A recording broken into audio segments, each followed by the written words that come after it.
প্রিয় দর্শক, trust Islamic life insurance limited নিবেদিত beach paradise hotel and resort PLC আয়োজিত ব্যবসা বাণিজ্য বিষয়ক জিটিভির সাপ্তাহিক অনুষ্ঠান বিজনেস এ টু জেডে আপনাদের স্বাগত জানাচ্ছি। আমি মোহাম্মদ গিয়াসউদ্দিন। বর্তমান দেশে তৈরি হচ্ছে নতুন নতুন উদ্যোক্তা, দেশের অর্থনীতিতে তারা অবদান রেখেছেন। অন্যদিকে বিমা শিল্প ছাড়া একটা অর্থনীতি গড়ে ওঠা প্রায় অসম্ভব বলা চলে। আজকে এই দুইটা বিষয়ের সমন্বয়ে স্টুডিওতে আলোচনা করার জন্য আমরা অতিথি হিসেবে আমন্ত্রণ জানিয়েছি সবুজ কানন কোম্পানির ব্যবস্থাপনা পরিচালক জনাব সবুজ সাহেবকে এবং জেনিথ ইসলামিক লাইফ ইন্স্যুরেন্স লিমিটেডের ম্যানেজিং ডিরেক্টর অ্যান্ড সিইও জনাব SM নুরুজ্জামান। আমি প্রথমে সবুজ কাননের সম্মানিত ব্যবস্থাপনা পরিচালকের কাছে যেতে চাই। আপনি একজন তরুণ উদ্যোক্তা হিসেবে গড়েছেন সবুজ কানন অ্যান্ড কোম্পানি, দেশের অর্থনীতিতে রেখেছেন অবদান। এক্সপোর্ট ইম্পোর্ট করতে গিয়ে আপনি কি বাধার সম্মুখীন হচ্ছেন বলে আপনি মনে করেন? অসংখ্য ধন্যবাদ জানাচ্ছি এরকম একটা সুন্দর এবং গুরুত্বপূর্ণ একটা প্রশ্ন করার জন্য। রপ্তানি আমদানি দুটোই আসলে ব্যবসার ক্ষেত্রে খুবই গুরুত্বপূর্ণ একটা ধাপ। দেশি বিদেশে ব্যবসার ক্ষেত্রে এত বড়ই গুরুত্বপূর্ণ ধাপ যেটা আসলে চিন্তা করা কঠিন। তো যাই হোক, আমরা রপ্তানিতে আসি। আমাদের দেশ থেকে যে পণ্যগুলোই আমরা পাঠাবো বা পাঠাচ্ছি, সেখানে সবচেয়ে জটিল যে বিষয় হয়ে গেছে আমাদের এখানে কাগজপত্র এবং সেটা কোনো মাল পাঠাতে গেলে কাস্টমস ক্লিয়ারেন্স সঠিক সময় আসলে আমরা করতে পারি না। এটা একটা অনেক বড় ঝামেলা, যেটার কারণে আমাদেরকে সঠিক সময়ে মাল না পৌঁছানোর কারণে বায়ার হারাতে হয় এবং তাদের অনেক কথা শুনতে হয়। আমাদের দেশের যে চিরাচরিত নিয়ম আছে সেটা আগের মতোই আছে। আমি সংশ্লিষ্ট এক্সপোর্ট ইম্পোর্ট ডিভিশনের যারা আছেন বা এই অনুষ্ঠানটা দেখছেন বা শুনছেন, আপনাদের মাধ্যমে তাদেরকে অত্যন্ত বিনয়ের সঙ্গে বলতে চাই, আমরা প্রবীণরা চলে যাচ্ছে, নবীনরা প্রবীণের জায়গায় আসবে, এটাই স্বাভাবিক। তো আমরা নতুন থেকে আসতে গিয়ে সরকারি, বেসরকারি, আধা সরকারি বিভিন্ন প্রতিষ্ঠানের সাথে আমাদেরকে কাজ করতে হয়। তো বেশ কিছু জটিল সমস্যা আমরা আসলে এই ইম্পোর্টের ক্ষেত্রে, এক্সপোর্টের ক্ষেত্রে ভোগ করে থাকি, যেগুলো হলো আমাদের ব্যবসার জন্য আসলে খুব পরবর্তীতে ভালো একটা স্টেপ নেওয়া কঠিন হয়ে যায়। এই হলো বিষয়। তার মধ্যে মূল কাজ হলো এক্সপোর্ট এর যে আমাদের বর্তমানের যে মেশিনারিজগুলো আছে, ব্যাংক এবং এক্সপোর্টের যে ডিজিটালাইজেশন, সেই ডিজিটালাইজেশন এখনও পরিপূর্ণ কমপ্লিট হয়নি। যে কারণে আমরা আসলে সঠিক সময়ে সঠিক জায়গায় সঠিক টাইমে মাল পৌঁছানো আমাদের জন্য কঠিন হয় এবং বিদেশি বায়াররা মনে করে তাদের দেশের মতোই হয়তো নিয়ম কানুন, আইন কানুন সব কিছু আছে, তারা যেভাবে চাচ্ছে সেভাবে পাবে। আমরা সময় অসময়, রাত দিন শতসাধ্য চেষ্টা করেও তাদেরকে পাঠানোর চেষ্টা করলেও আমাদের দেশের এই যে জটিলতা, কাস্টমস জটিলতাটাই বড় জটিলতা। এই জটিলতা, ডকুমেন্টেশনের জটিলতা, ডিজিটালাইজেশন বলতেছে কিন্তু আসলে সঠিক ডিজিটালাইজেশন কতটুকু হয়েছে এটা আমরা আসলে বলতে পারি না।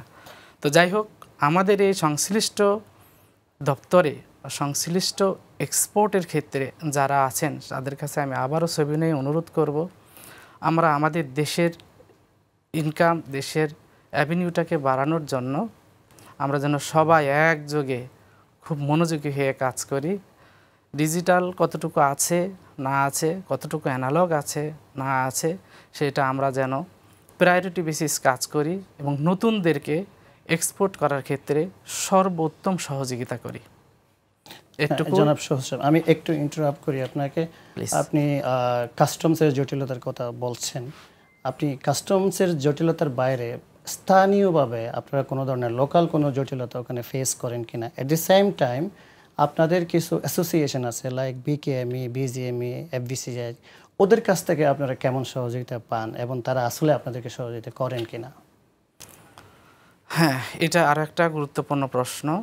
এক্সপোর্টের ক্ষেত্রে আমরা আসলে বিজিএমইএ, বিকেএমইএ বা বিজিএমইসি যা আছে তাদের সহযোগিতা নিয়েই আমাদেরকে আসলে এক্সপোর্ট করতে হয়। তারা আমাদেরকে করে অনেক সময়, সব জায়গায় তো কম বেশি একটু ডিস্টার্ব থাকেই। তো সময়ের কারণে হোক আর জটিলতার কারণে হোক, অনেক সময় হয়তো সঠিক সময় হয়ে ওঠে না। এখানে আমাদের একটু সময় লাগে, তারপরে আমরা ওটা চেষ্টা করি যত দ্রুত সম্ভব তাদেরকে রিকোয়েস্ট করে হলে সেটা ম্যানেজ করে দ্রুত কাগজগুলো নিয়ে এক্সপোর্টের ক্ষেত্রে সেটা সহযোগিতা করার এটুকু ওনারা করে। আরও একটা জিনিস করে, এই বিজিএমইএ বা বিকেএমইএ যারাই আছেন, BGMEA PA garments accessories association, এনারাও ভালোই করে। মাঝে মধ্যেই আমাদেরকে ট্যাক্স, ভ্যাট বা বিমা পলিসি, ইন্স্যুরেন্স এই টাইপ থেকে শুরু করে অনেক ট্রেনিং বা সেমিনারের ব্যবস্থা করে থাকেন। সময়ে অসময়ে দেশে এবং দেশের বাহিরের বায়ারদের সঙ্গে বসার জন্য একটা সিটিং অ্যারেঞ্জ করে থাকেন। এখন আমাদের দেশে বহির্বিশ্বের মতো প্রায় গার্মেন্টস এক্সপো, অ্যাক্সেসরিজ এক্সপো, বিভিন্ন রকমের এক্সিবিশনের মাধ্যমে আমাদেরকে দেশে বিদেশে বায়ারদের সাথে একটা প্ল্যাটফর্মে দাঁড় করানোর চেষ্টা করছে। তো এটাকে সত্যি সাধুবাদ জানাই, খুবই ভালো একটা বিষয় নবীনদের জন্য। তো যেটা আমি চাচ্ছি যে এখানে আমরা, একটা প্রশ্ন আপনি করেছেন যে লোকালি আমরা কি কি প্রবলেম ফেস করছি। লোকালি প্রবলেম ফেস করছি সেটা হলো লোকালি কিছু ডকুমেন্ট আমাদেরকে কালেকশন করতে হয়। তারা আসলে এক্সপোর্ট এমার্জেন্সি, এক্সপোর্ট খুবই গুরুত্বপূর্ণ, কিন্তু তাদের কাছে ওই গুরুত্বটা আসলে তাদের মতো গুরুত্ব মনে হয় না। আমরা যারা কষ্ট করে বাইরে থেকে বাইরের সাথে কথা বলে ওয়াদা দিয়ে সঠিক টাইমে মাল পৌঁছানোর একটা কমিটমেন্ট করে আসি, এইখানে এসে সেই সময়ে যা সঠিক ডকুমেন্টগুলো আপনার ওই কমিটমেন্টের গুরুত্বটা লোকাল যারা আছেন তারা বুঝতে চান না। আমরা আপনার কাছ থেকে এই বিষয়ে আরও বিস্তারিত শুনবো এবং দর্শকদেরকে শোনাবো। আমরা একটু জানাব নুরুজ্জামান সাহেবের কাছে যেতে চাই। জানাব নুরুজ্জামান সাহেব, আপনি সম্প্রতি আপনি ক্যামেলকো সম্মেলনে অংশগ্রহণ করেছিলেন। বাংলাদেশ ফাইন্যান্সিয়াল ইন্টেলিজেন্স এটা হোস্ট করেছিলেন। আমরা জানি বাংলাদেশ ব্যাংকের গভর্নর মহোদয় ওই প্রোগ্রামে ছিলেন এবং ওখানে আপনার অ্যান্টি মানি লন্ডারিংয়ের বিষয়ে অনেক ডিসকাশন হয়েছে এবং আপনি ওখানে ডিসকাশন টেবলও ছিলেন আমি যতটুকু জানি। আপনি একটু বলবেন যে ইন্স্যুরেন্সের মাধ্যমে আসলে মানি লন্ডারিং হয় কিনা, যদি হয় থাকে সেটা প্রতিরোধের উপায় কি? ধন্যবাদ আপনাকে সুন্দর প্রশ্নের জন্য। আপনার মাধ্যমে জিটিভির দর্শকদেরকে ধন্যবাদ। আপনার সুন্দর প্রশ্ন। আসলে দেখেন, ইন্স্যুরেন্স কোম্পানি তো নতুনও আছে, ইন্স্যুরেন্স কোম্পানি কিন্তু একবার পুরাতন আছে। আর এটা কিন্তু টোটাল ইন্ডাস্ট্রিকেই মেসেজ দিচ্ছে। আসলে যেটা বলা হচ্ছে যে ইন্স্যুরেন্স কোম্পানি যেটা দিচ্ছে না সেটা হচ্ছে এক পার্ট, যে কোম্পানিগুলো ক্লেম সেটেল করছে না, এটা একটা পার্ট। আরেকটা পার্ট হচ্ছে যে আমাদের কোম্পানিগুলো কিন্তু অনেক ক্লেমস দিয়েছে, আবার অনেক কোম্পানির দেখা যায় যে এখান থেকেও প্রতারণার সুযোগটা অনেকে নিতে পারে, এটা অনেক পক্ষই নিতে পারে। তো এটা যাতে না নেই, বিশেষ করে এটা লাইফের কথা তো আমি প্রথমবার বলছিলাম, নন লাইফেও মানি লন্ডারিং আরেকটা সুযোগ আছে, যেমন রিইন্স্যুরেন্সের নামে। এই রিইন্স্যুরেন্সের মধ্যে মানি লন্ডারিংটা করার সম্ভাবনা বেশি। আমরা আসলে রিইন্স্যুরেন্সের টাকাটা ঠিকমতো ইন্স্যুরেন্স কোম্পানিকে দেওয়া হচ্ছে কিনা সেটাও একটা বিরাট একটা চেক করতে হবে। 2 নম্বর হচ্ছে যে মানি লন্ডারিংয়ে আপনি দেখবেন যে এই যে সে আসলে পলিসি করার উপযুক্ত হচ্ছে, তার যে পেশাগত দেখা যায় সে ব্যবসায়ী, তাকে প্রিমিয়াম চালাতে পারবে 10,000 টাকা প্রিমিয়াম। এখন কেউ যদি দেখা যায় যে না একসাথে সে 10 লাখ টাকা দিয়ে গেল, এই টাকাটা কোত্থেকে আসলো? কারণ এই টাকাটা যখন এই 10 লাখ টাকা দিল, সে যখন 2 বছর পরে সারেন্ডার করে ফেললো, এই টাকাটা কিন্তু হোয়াইট মানি হয়ে যাচ্ছে। তো এখানেও কিন্তু যে মানি লন্ডারিং করার একটা, এটা আসলে ব্ল্যাক মানির থেকে সে টাকাটা নিয়ে আসতেছে কিনা।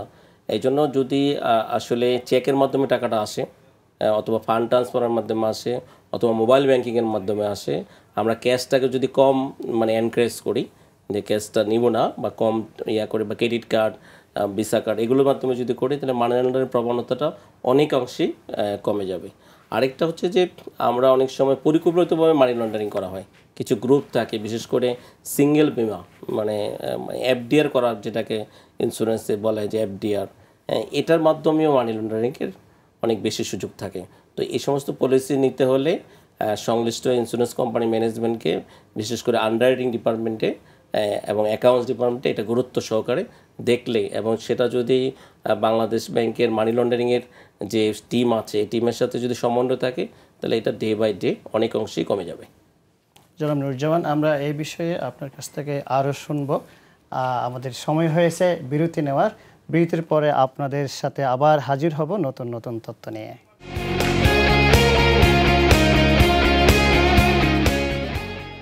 দর্শক, বিরতির পর আমরা আবারও ফিরছি আপনাদের কাছে। এবার আমরা যেতে চাই জনাব সবুজ সাহেবের কাছে। আপনারা যে সমস্ত অ্যাক্সেসরিজগুলো আগে বিদেশ থেকে ইম্পোর্ট করতেন, এখন আপনারা নিজেরাই সেগুলো উৎপাদন করছেন আমরা যতটুকু জানি। এই ক্ষেত্রে সরকার আপনাদেরকে কতটুকু সহযোগিতা করছেন? হ্যাঁ, আলহামদুলিল্লাহ, অনেক আরেকটা ভালো প্রশ্ন করেছেন। সেটা হচ্ছে আমদানি করা। আমদানির ক্ষেত্রে আসলে জটিলতার শেষ নাই। আমরা এমন এক বেকায়দায় আছি, এটা হচ্ছে আমরা ওখান থেকে শিপমেন্ট করি ডিউ টাইমে, কিন্তু এইখান থেকে রিলিজ করাইতে পারি না ডিউ টাইমে। এখন দেশে চায়না থেকে একটা মাল আসছে যদি লাগে 5 দিন বা 7 দিন বা 10 দিন, কিন্তু এখান থেকে রিলিজ করাইতে আমাদের লাগে অনির্দিষ্ট সময়। এই যে ডকুমেন্টেশন, সঠিক ডিক্লারেশন দিয়ে সঠিক জিনিস নিয়ে আসার পরেও তাকে চেক করবে, তাকে রাখবে, তারা আরও পরীক্ষা নিরীক্ষা করে তারপরে জিনিস পাঠাবে।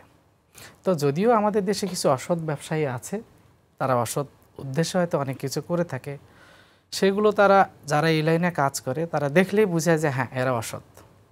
কিন্তু যেটা আমাদের এখানে ইম্পোর্টের ক্ষেত্রে দেখতেছি, সৎ অসৎ কিছু না। কখনো মন চাইলো সব 1 বাই 1 চেক করলো, কখনো মন চাইলো যে না চেক করলো না। এরকম কিছু বিষয় আছে, চেক করলো কিন্তু সেটার পরিমাণে হয়তো কম। তো যাই হোক, সৎ অসতের ব্যাপার সব জায়গায় আছে। তো আমি তাদেরকেও অনুরোধ করব, দিন শেষে আমাদেরকে এক জায়গায় চলে যেতে হবে, সেই পরোয়ার দিগারের ডাকে সবাইকে ফিরে যেতে হবে। আমি সবাইকে সবিনয় অনুরোধ করব, ওই জায়গা থেকে সবাই একটু ভালো হন, আমাদেরকে সকলকে সমান সুযোগ দিয়ে ব্যবসা করার সুযোগ দান করবেন। আপনি যেটা বলছেন, এই ইথিক্যাল স্ট্যান্ডার্ড যদি সবার কাছে থাকতো, তাহলে আজকে হয়তো আমাদের এইগুলো নিয়ে কথা বলতেই হতো না। তারপর আমি আপনার কাছ থেকে আরেকটু যেটা শুনতে চাইবো, সেটা হচ্ছে যে যেখানে আপনি যে সমস্ত জিনিসগুলো আগে আমদানি করতে হতো, সেগুলো আপনারা নিজেরা উৎপাদন করছেন, উৎপাদন করে দেশের চাহিদা মেটাচ্ছেন, জিডিপিতে আপনাদের কন্ট্রিবিউশন হচ্ছে, সেক্ষেত্রে সরকার আপনাদেরকে সহযোগিতা করছেন কিনা, বা সরকার থেকে আপনি কোন ধরনের সহযোগিতা চান এই ক্ষেত্রে? হ্যাঁ, অতি গুরুত্বপূর্ণ প্রশ্ন করেছেন। আমরা আগে যে জিনিসগুলো বাইরে থেকে ইম্পোর্ট করে নিতাম রেডি জিনিস, এখন আমরা সেই জিনিস র মেটেরিয়াল এসেছি। র মেটেরিয়ালটা নিয়ে এসে আমরা সঠিক পণ্যটা তৈরি করে বাইরেকে আমরা সেটা প্রোভাইড করছি।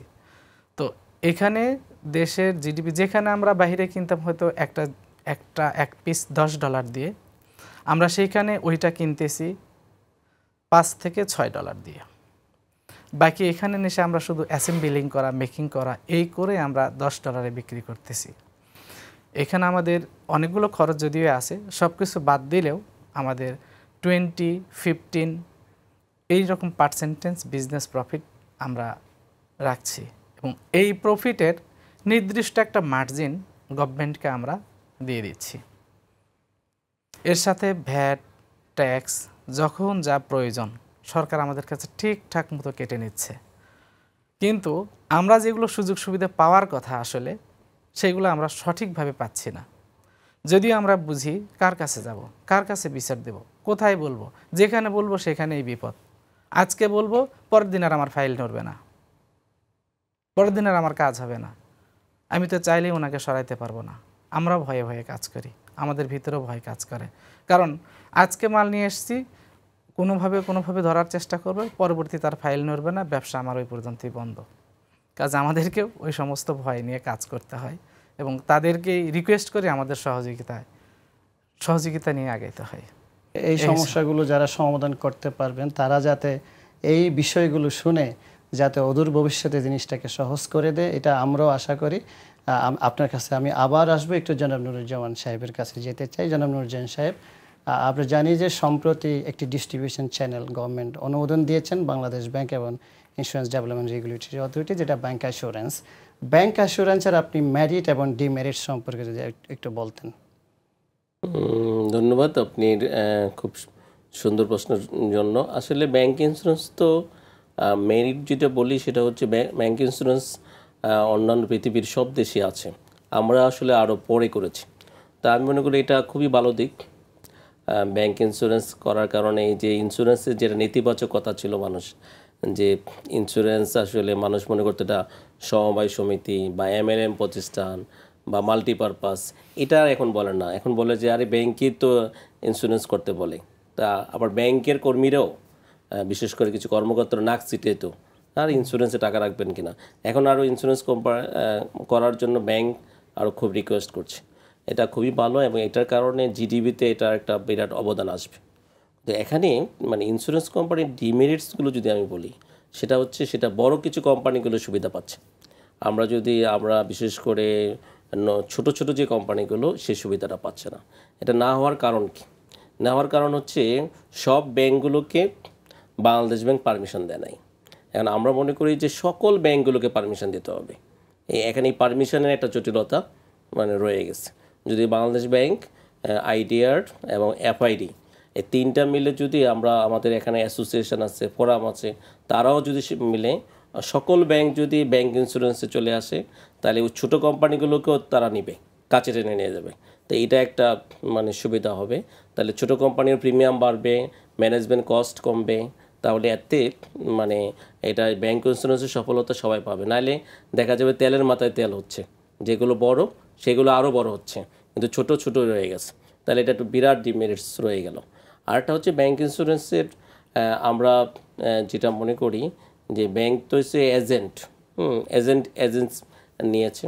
তো এটার কারণে এটা অনেকেই মনে করে যে কর্মসংস্থান কমে যাবে। এটা কর্মসংস্থান কমবে না, বরং আরও এটা কর্মসংস্থান বাড়বে।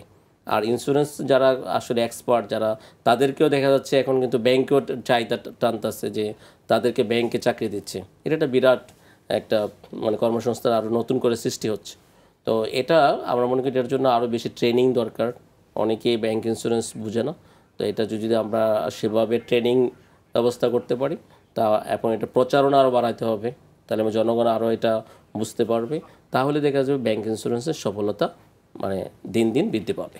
আমি আপনার সাথে একটু অ্যাড করতে চাই, সংক্ষেপে একটা কোয়েশ্চেন অ্যাড করতে চাই। যে ব্যাংক যে নীতিমালাটা করেছেন, এনপিএল এর কথা বলেছেন, নন পারফর্মিং লোন, যাদের 5% নিচে সে সমস্ত ব্যাংকগুলোই আপনার ব্যাংক অ্যাসুরেন্স করতে পারবে। তো আপনি কি মনে করেন ব্যাংক তো এখানে জাস্ট কালেকশন করবে, ব্যাংকের কোনো লাইবিলিটি নাই?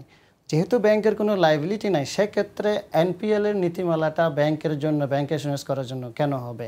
তাহলে খারাপ ব্যাংকগুলো তার বেশি করতে পারে, বেশি করে তাদের অবস্থাটা চেঞ্জ করতে পারে। এটা আপনার এই সুন্দর প্রশ্ন। আমি বলি, দেখেন আপনি যদি ব্যাংক যদি আমাকে একটা লোন দেয়, তাহলে সে 12% লোন দেবে বা 13% লোন দেবে। এই লোনটা আমি পরিশোধ যদি না করি, তাহলে ব্যাংক কিন্তু আরও বিপদে হবে। এখন 5% প্রবলেম আছে, তো এটা 10% গিয়ে তাদের এফেক্ট পড়বে। কিন্তু আসলে ইন্স্যুরেন্স পলিসি যদি তারা বিক্রি করে, তাহলে তারা কিন্তু সেখানে আপনি জানেন যে আমাদের এজেন্সি কমিশন যেটা তারা পাবে 32 পর্যন্ত পাবে, অ্যাভারেজ 25 থেকে 32%। তো তার কিন্তু এখানে অনেক টাকা ইনকাম। সে কিন্তু মাত্র একটা ব্রাঞ্চে একটা মাত্র অফিসার সে রাখবে।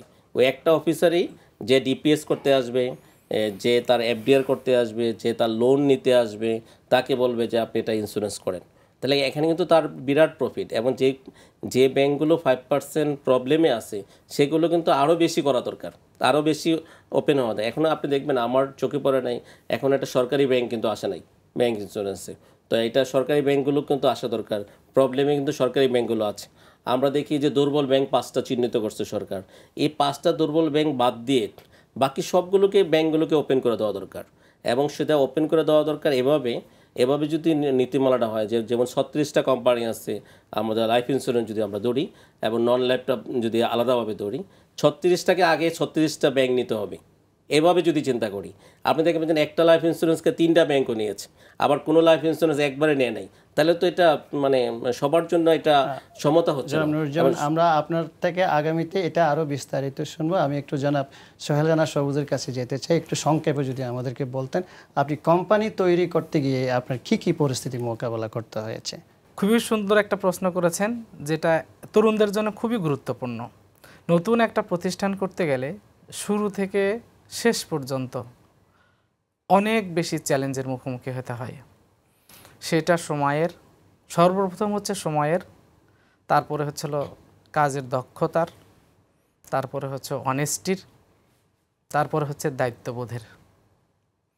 তো এইখানে আমরা অনেকগুলো সমস্যার সম্মুখীন হই। প্রথমত নিজেকে জানতে হবে, তারপরে অন্যকে জানাতে হবে, এবং অন্যকে জানানোর মাধ্যমে নিজের প্রেশারটা কমাইতে হবে। এইভাবে আপনাকে উঠতে হবে। তো সেইটা যে দিক নির্দেশনা প্রাথমিক অবস্থা কেউ কাকে দেয় নাই, নিজে নিজেই বিভিন্নভাবে বিভিন্ন জায়গায় শুনে বুঝে দেখে এই কঠিন এক চ্যালেঞ্জের মুখোমুখি থেকে 2011 সাল থেকে আজকে 25 পর্যন্ত আল্লাহ পাকের অসীম মেহেরবানি, সততা, নিষ্ঠা এবং কর্মদক্ষতার মাধ্যম দিয়ে এতটুকু আসতে পেরেছি। মহান আল্লাহ পাকের কাছে লাখো কোটি শুকরিয়া। জনাব নুরুজ্জামান এবং জনাব সবুজ সাহেব, আপনারা দুজনকে অনেক অনেক ধন্যবাদ জিটিভির স্টুডিওতে সময় দেওয়ার জন্য। ধন্যবাদ আপনাকে এবং জিটিভির কর্তৃপক্ষকেও ধন্যবাদ। আপনাকে অসংখ্য ধন্যবাদ এত সুন্দর একটা আয়োজন করার জন্য। কৃতজ্ঞতা জ্ঞাপন করছি আমাদের বিজনেস শো A to Z-কে, কৃতজ্ঞতা জ্ঞাপন করছি আমাদের গাজী টেলিভিশনকে। সবাইকে শুভেচ্ছা জানিয়ে শেষ করছি। আগামী দিন সকলের জন্য শুভ হোক, মঙ্গলময় হোক, এটুকু কামনা করছি। আসসালামু আলাইকুম রহমতুল্লাহ। আপনাদেরকেও অনেক অনেক ধন্যবাদ। প্রিয় দর্শক, trust Islamic life insurance limited নিবেদিত beach paradise hotel and resort PLC আয়োজিত জিটিভির সাপ্তাহিক অনুষ্ঠান আজকে এই পর্যন্ত। আগামী পর্বে আপনাদের সাথে আবার দেখা হবে নতুন কোনো অতিথি নিয়ে। এই পর্যন্ত ভালো থাকুন, সুস্থ থাকুন।